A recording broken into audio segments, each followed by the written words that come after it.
यानंतर थेट बारामतीमध्ये आमचे प्रतिनिधी प्रदीप कापसे आपल्यासोबत जोडले गेलेले आहेत। प्रदीप, आपण पाहतोय बारामतीमधली लढत सर्वांचं लक्ष लागलेलं होतं, पवार विरुद्ध पवार, आणि एकंदरीत आपण जर बघितलं तर आतापर्यंत 8 उमेदवार बिनविरोध निवडून आले असं सांगितलं जातंय। निकाल अद्याप हाती यायचा आहे, काय परिस्थिती?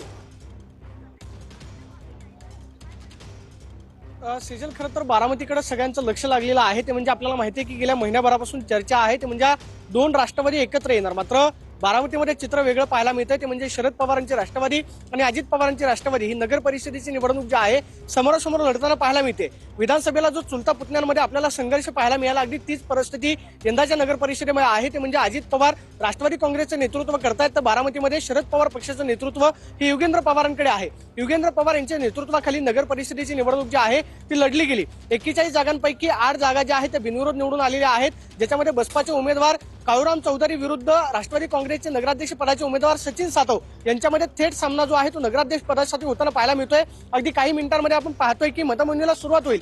मतमोजणीची सगळी तयारी जी आहे ती बारामतीमधल्या देशपांडे महाविद्यालयामध्ये पूर्ण करण्यात आलेली आहे। आपण पाहतोय की कर्मचाऱ्यांना या ठिकाणी प्रशिक्षण जे आहे ते दिलं जाते।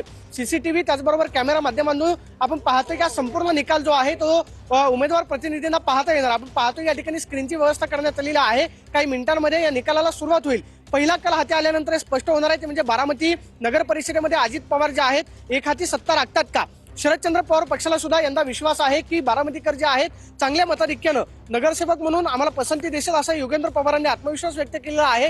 मात्र राज्यामध्ये 2 राष्ट्रवादी एकत्र येणार या चर्चा असताना बारामती नगर परिषदेमध्ये 2 पवार जे आहेत समोरासमोर लढताना पाहायला मिळतात। त्यामुळे बारामती नगर